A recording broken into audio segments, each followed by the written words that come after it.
박민 KBS 사장 취임 직후 KBS가 시사 프로그램 더 라이브 편성을 갑작스럽게 삭제하자 프로그램 폐지에 반대한다는 항의 글이 쏟아지고 있습니다. 15일 현재 KBS 시청자 상담실 자유 게시판에는 더 라이브를 보고 싶다. KBS는 박민의 방송국이 아니다. 더 라이브를 돌려놔라와 같은 제목의 글이 수십 개 올라와 있습니다.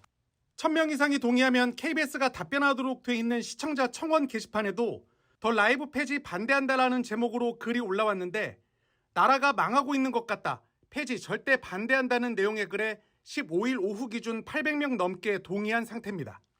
더 라이브 제작진이 유튜브 공지사항을 통해 방송사 사정으로 결방한다고 쓴 글에도 80년대를 다시 보는 것 같다. 너무 충격이다. 끝까지 버텨서 더 라이브를 지켜달라는 댓글이 1,500여 개 달렸습니다. 이런 가운데 더 라이브 제작진은 사내 편성 책임자는 답변하라는 입장문을 써붙이고 결방 사태에 대한 사측의 해명을 요구했습니다. 제작진은 군사작전을 방불케 했던 더 라이브 결방 사태에 대해 사측과 편성 책임자는 제대로 된 답을 내놓지 못하고 있다며 시청자들에게 양해를 구하기 위해 아무리 문의해봐도 방송사 사정이라는 것이 이유의 전부라고 썼습니다. 이어 구멍가게가 하루 문을 닫더라도 이유를 적시하고 양해를 구한다며 예고 없이 편성 변경을 결정한 이가 누군지 또 사유는 무엇인지 밝히고 회사 이미지 추락에 따른 책임을 어떻게 질 것인지 답을 내라고 촉구했습니다. 가짜 뉴스가 너무 많이 돌고 있습니다. 지금 보도를 봤더니 말이죠. 더 라이브가 폐지된다는 얘기가 나오고 있는데 가짜 뉴스예요? 이 가짜 뉴스로 신고할 겁니다. 아니 어떻게 진행자가 모르는 프로그램 폐지가 있을 수가 있습니까? 물론 오늘 아침에 이번 주 더 라이브 결방된다는 연락을 받았습니다만 하지만 KBS 사측은 아직 별다른 추가 설명을 내놓지 않고 있는 상태입니다. 시청자 여러분 안녕하십니까? 오늘부터 9시 뉴스를 진행할 박장보입니다. KBS 간판 뉴스인 9시 뉴스의 앵커가 갑자기 바뀌었습니다. 앵커 교체 발표는 사전 예고 없이 방송에 임박해 나왔습니다. 3년 넘게 방송해온 라디오 시사 프로그램 주진우 라이브는 특별 프로그램으로 대체됐습니다. 네, 안녕하십니까. 오늘부터 특집 일라디오 저녁을 진행하게 된 KBS 김용준 기자입니다. 진행자가 돌연 하차했기 때문입니다.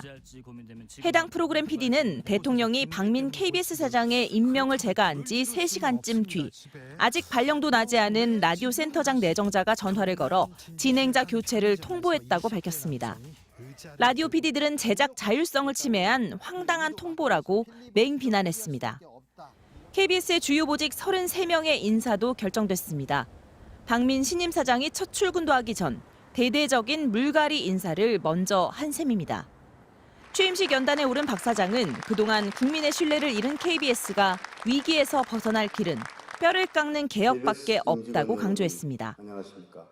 미디어 시장의 변화에 능동적으로 적응할 수 있도록 재창조 수준의 통폐합과 인력 재배치를 취재해서는 안 됩니다.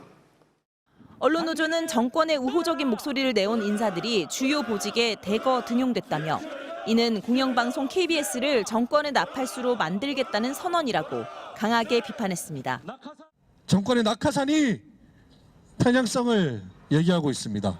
길들여질 수 있는 자들만 직원으로 갈라치게 하는 그 시작입니다.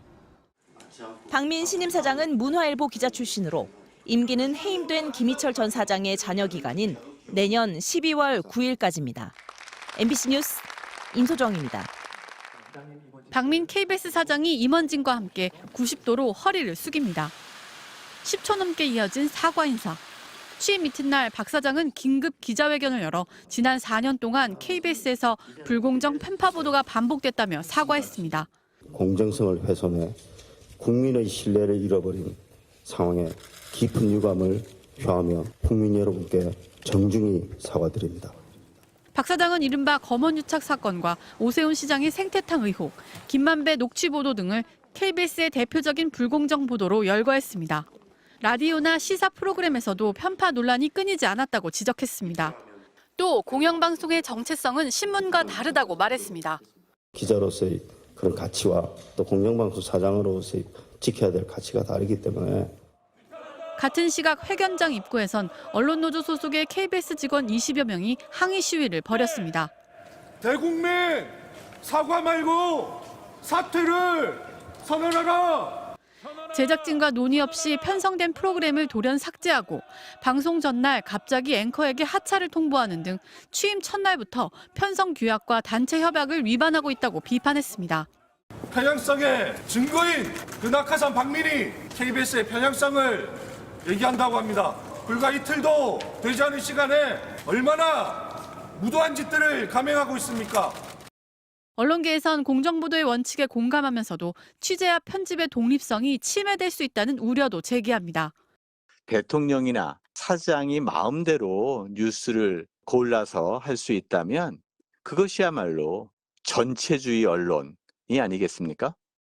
특히 박 사장이 불공정 사례로 꼽은 보도들은 현재 여권에 불리한 내용들이라 또 다른 정치적 편향성 시비에 휘말릴 수 있다는 겁니다. MBC 뉴스 박소희입니다.